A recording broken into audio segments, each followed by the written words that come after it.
Hey guys, today's story is about Chris, part 2. So Chris the cheater comes back to the game, partially because Deb begs me, and partially because we were having a hard time finding a fourth to play with us.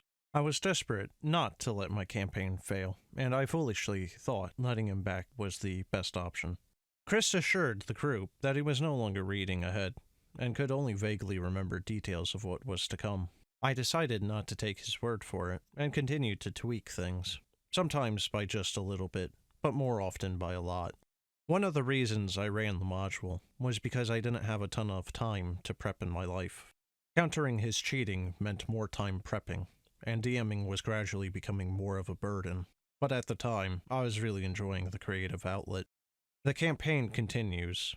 Chris is more careful, letting himself fail at things occasionally. But whenever it really matters, he always miraculously knows exactly what's going to happen next. The RP between Chris and Deb is getting weird too, but mostly just awkward and not inappropriate yet. That's part 3. Adam and Barry are bros, and doing a great job keeping things light and fun, while improving their RP skills a lot. The group had finally saved their employer, and triumphantly made it back to town. It seemed all that was left was taking on the lost mine itself, and the mysterious villain of the campaign, the Black Spider. In the first part, I mentioned how Chris pushed the party in the first session to go to Phandalin, rather than follow the clear clues of the goblin kidnapping. When it came out that he cheated, Chris sort of bragged one session that he tried that because when he read ahead, he thought the goblin cave was boring, and wanted to see if he could skip it. This is where I made the biggest tweak to the adventure. When they got their NPC employer back to town, they were all met with distrust and derision, rather than a hero's welcome. For you see, I had decided that as a consequence of Chris's tomfoolery at the beginning of the campaign, that the real Sildar had been killed due to their delay, and one of the Black Spider's doppelgangers took his place, with a goal of 1, investigating whether the player's employer had told anyone else the location of the mine, and 2, consolidating the spider's hold on Phandalin by taking over as Sildar. This included poisoning the town against the adventurers while they were out adventuring. Thus, they were met by an antagonistic new townmaster in Sildar, backed up by a militia that was a mix of former Red Brands and local townsfolk.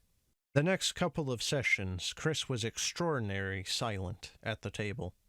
It was as if he utterly lacked all creativity now that we were completely off book. All he could do was suggest murder hoboing his way through. When that didn't work, he tried to bully the group into leaving town straight for the mine, despite Gundren himself saying this was more important. The other 3 didn't bite. They investigated Sildren and learned he was a fake.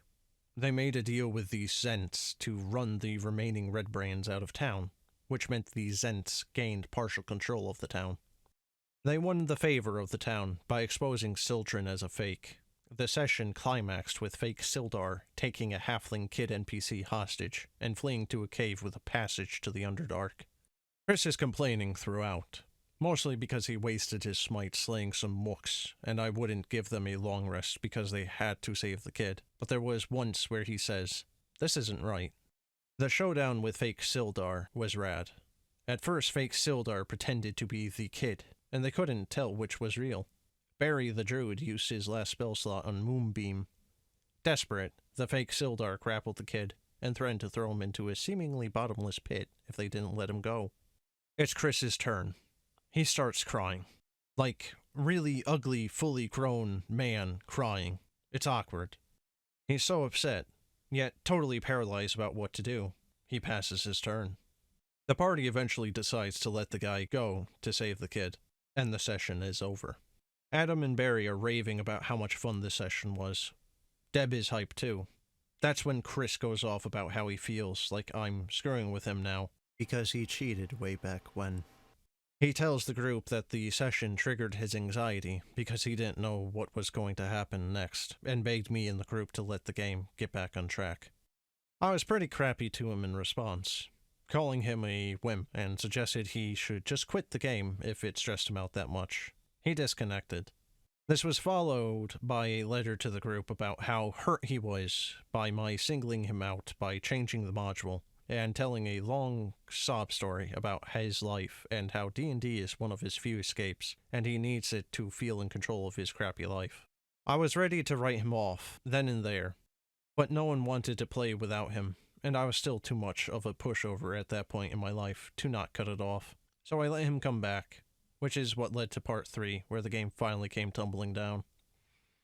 Well guys, as I said during the first video, the DM should never have let this guy come back, and the fact that he is crying that the DM is now being creative, which should be applauded considering that everyone else except for this one particular individual enjoyed it, I think it's simply ridiculous.